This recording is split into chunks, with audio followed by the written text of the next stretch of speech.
Karbon adalah unsur penting yang terdapat di bumi dan merupakan unsur penyusun hampir seluruh makhluk hidup. Karbon juga berperan dalam berbagai proses penting seperti fotosintesis, respirasi, dan transportasi. Proses perpindahan karbon dalam berbagai proses tersebut disebut dengan siklus karbon. Siklus karbon terbagi menjadi dua jenis, yaitu siklus karbon pendek dan siklus karbon panjang. Apa yang dimaksud dengan siklus karbon pendek dan siklus karbon panjang? Bagaimana perpindahan karbon terjadi dalam kedua siklus tersebut? Bagaimana siklus karbon dapat mempengaruhi iklim global? Siklus karbon pendek terjadi secara cepat dan melibatkan proses fotosintesis, pembentukan humus, perpindahan karbon di udara dan laut. Tumbuhan dan fitoplankton merupakan komponen utama yang berperan dalam siklus karbon pendek.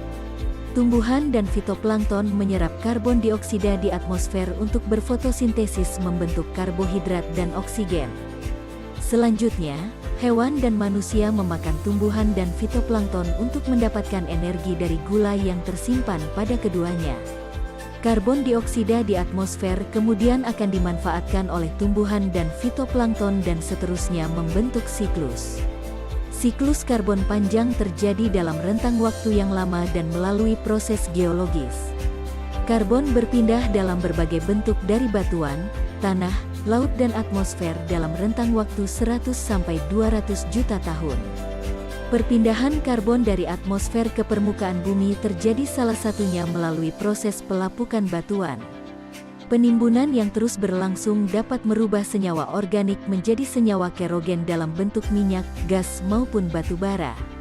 Emisi karbon dari dalam bumi ke atmosfer juga dapat disebabkan karena peristiwa alami, salah satunya yaitu aktivitas vulkanisme, yang mana gas karbon dioksida termasuk gas yang cukup banyak dikeluarkan pada saat gunung meletus.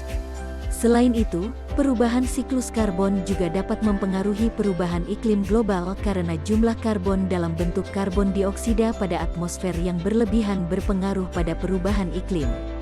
Jumlah yang berlebihan pada salah satu komponen dapat menyebabkan ketidakseimbangan pada keseluruhan siklus dan kondisi bumi seperti cuaca ekstrim, perubahan produksi rantai makanan, penyebaran penyakit, rusaknya ekosistem, mencairnya es di kutub, bahkan dapat mengurangi pasokan air bersih. Oleh karena itu, peran teknik lingkungan dapat dilakukan dengan upaya untuk mengurangi emisi karbon dan mengelola siklus karbon dengan baik. Melalui proses manajemen, peran teknik lingkungan dapat mengedepankan efisiensi sumber daya alam, menata kota dengan konsep smart city, serta melakukan upaya smart living di setiap individu.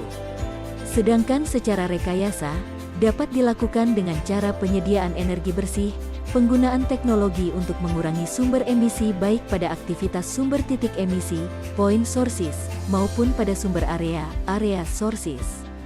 Selain itu dapat juga dengan memperbanyak ruang terbuka hijau, RTH, untuk menyerap emisi pencemar udara.